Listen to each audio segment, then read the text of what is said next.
अंधेरे में हमारे मुल्क के पाकिस्तान के ऊपर हमला किया।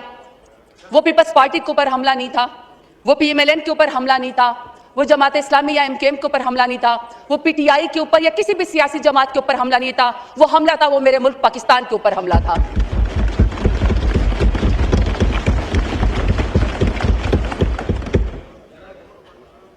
और मेरा मुल्क सलामत रहे, मेरे मुल्क का सब हिलाली परचम ऊंचा रहे, मेरा मुल्क सलामत रहे तो सियासत भी होगी, आपस में लड़ाइयां भी होगी, किसी बात पे इत्तफाक भी होगा।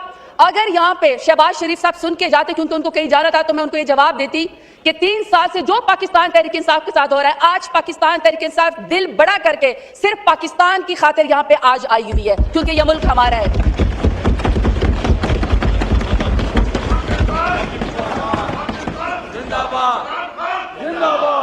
आज हमारा कोई जाती एजेंडा नहीं है, आज हमारी कोई अना नहीं है, आज हम आपसे कोई सवाल नहीं करेंगे, आज हम सिर्फ और सिर्फ पाकिस्तान की बात करेंगे।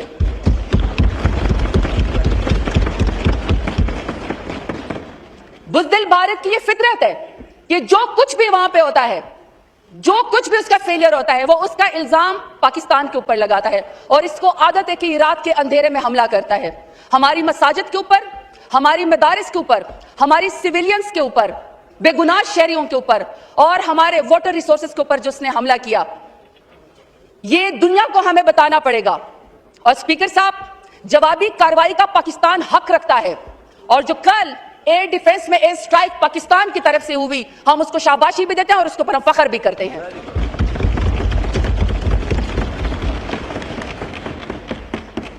स्पीकर साहब, पाकिस्तान खुद दहशतगर्दी का शिकार है। पाकिस्तान में कोई ऐसी जगह महफूज नहीं है जिसमें पाकिस्तान में दहशतगर्दी ना हुई हो।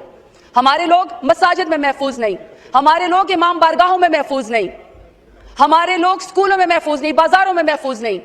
कौन सा ऐसा लम्हा है? 80,000 से ज्यादा हमारे लोग वॉर और टेरर के अंदर पाकिस्तान के लोग जो है वो शहीद हुए, हमने कुर्बानियां दी। उसके बाद जब भी इंडिया एडवेंचर करता है, जब भी मोदी की वो RSS की हिंदुत्व जो उसके जहन के ऊपर सवार होती है, वो हर वाक़े का जिम्मेदार पाकिस्तान को ठहरा देता है।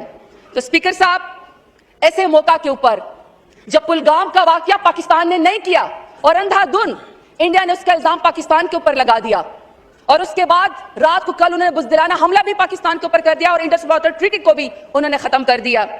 ऐसे में स्पीकर साहब, अगर यहाँ पे शहबाज शरीफ साहब होते तो मैं उनको जरूर मशवरा देती।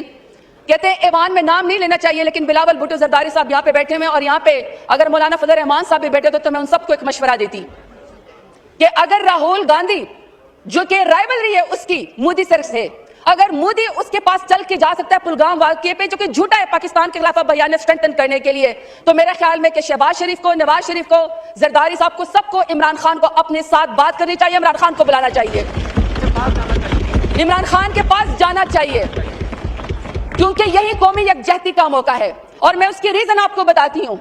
एक एक्स प्राइम मिनिस्टर और पाकिस्तान का सबसे बड़ा स्टेक होल्डर और वोट उसने लिया है, तो मेरा ख्याल में जब हमने अपनी अनाज छोड़ी है, जब हमने अपनी जिद छोड़ी है, तो मेरा ख्याल है कि आप लोग भी अपनी अना रहने दें, आप लोग भी अपनी जिद छोड़ दें। पाकिस्तान की खातिर आप तमाम पॉलिटिकल पार्टीज के APC बुलाएं और इमरान खान के बगैर APC ना हो, आप इमरान खान को भी प्लीज बुलाएं, अपना दिल बड़ा करें।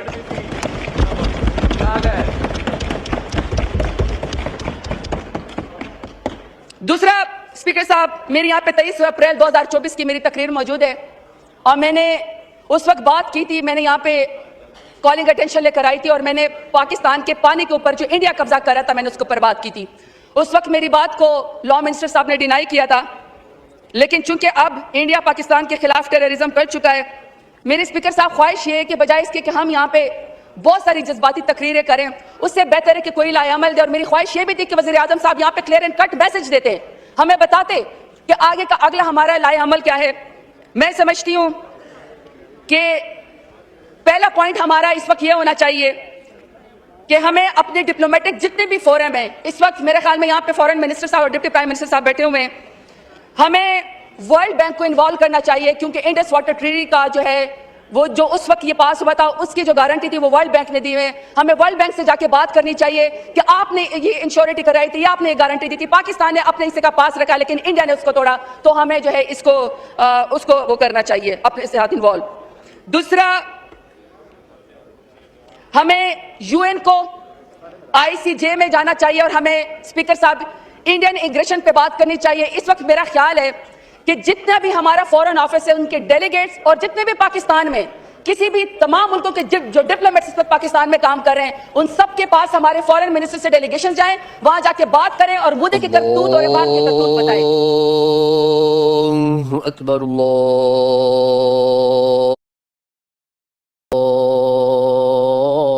अल्लाहु अकबर। जी जरताज को साहब कि हमें इंडस ट्रीटी सेल जो है, हमें परमानेंटली एक इंस्टीट्यूशनल बॉडी क्रिएट करनी चाहिए। वो सेल जो है वो इंडस वाटर ट्रीटी की मॉनिटरिंग करे मुसलसल। और सर हमें बताया कि इस वक्त जो इंडिया की एग्रेशन है या जो हमारे इंडस वाटर ट्रीटी जो दुनिया में या वर्ल्ड बैंक से या ICJ में जाके जो हमारा मुकदमा लड़ रहा है, तो वो इंस्टीट्यूशनल बॉडी हमें बनानी चाहिए। सर मेरा अगला पॉइंट ये है कि हमारे दौरे में हुकूमत में नेशनल वाटर पॉलिसी आई थी, हमें उसकी इम्प्लीमेंटेशन को इंश्योर करना चाहिए सूबों के साथ। और सूबों में सर हमें तमाम सूबों के हकूक़ का ख्याल करना चाहिए, और स्पेशली सर जो इस वक्त सूबा सिंध नाराज़ है पानी के मसले पे, सर हमें उसको ज़रूर उसको इन्वॉल्व करना चाहिए। फिर सर मेरी गुजारिश है कि सर काइंडली अपने वज़रा से कहें, जो हुकूमत के हैं, कि थोड़ा सा सर सीरियस किस्म के स्टेटमेंट दे, प्रेस कॉन्फ्रेंस करें, क्योंकि हालात इस वक्त ऐसे हैं, पाकिस्तान बहुत मुश्किल दौर से गुजर रहा है। ये ना हो कि सर वज़रा की जो स्टेटमेंट है इस वक्त हुकूमत की, वो इंडियन जो है वो UN के अंदर या कहीं पर हमारे खिलाफ ही इस्तेमाल कर ले, तो सर हमें कोई गैर जिम्मेदाराना इस किस्म के जो है सर हमें वो नहीं करने चाहिए। दूसरा सर, हम बिल्कुल सर अपनी तमाम आर्म फोर्सेस के साथ खड़े हैं, और सर जिस तरह कल हमारे एयर डिफेंस ने जिस तरीके से हमारी डिफेंस को सर अश्योर कराया, हमें उसके ऊपर फख्र है। लेकिन सर ये पहला दिन है सर, ये जो जंग होती है ये बड़ी इसके सर बहुत इफेक्ट होते हैं और ये प्रोलॉन्ग हो सकती है। अब सर ये ऐवान ने फैसला करना है, या तमाम सर पॉलिटिकल पार्टीज को बुलाएं, सर उनसे पूछे कि हमने खुदा न ख्वास्ता इस बात को एस्केलेट करना है या सर हमने अमन की तरफ जाना है। सर हमें यह भी फैसला करना है, क्योंकि सर ये एक दिन दो दिन की बात नहीं है। दोनों कौमें सर न्यूक्लियर पावर हैं, दोनों कौमें एक खिते के अंदर रहती हैं। सर वो हिंदू उसकी हिंदुत्व RSS की जो मेंटेलिटी है सर, उसका मुकाबला कैसे करना है, हमने दुनिया को कैसे बताना है, हमने अपने एलाइज को कैसे बताना है कि किस तरीके से ये एस्केलेशन की तरफ उन्हें मजीद नहीं जाना। लेकिन सर हमारी इस बात को, अमन की बात को कमजोरी ना समझा जाए। सर उसमें मैं सिर्फ एक बात पढ़ के सुनाती हूँ जो मेरे लीडर इमरान खान ने यूनाइटेड नेशंस में बात की थी। मेरी सर ख्वाहिश है किसी तरीके से हमारे प्राइम मिनिस्टर साहब भी आके में क्लियर बात करते हैं। सर खान साहब ने कहा था, either you surrender or you fight for your freedom till death, and my belief is ला इलाहा इल्लल्लाह, there is no god but one and we will fight.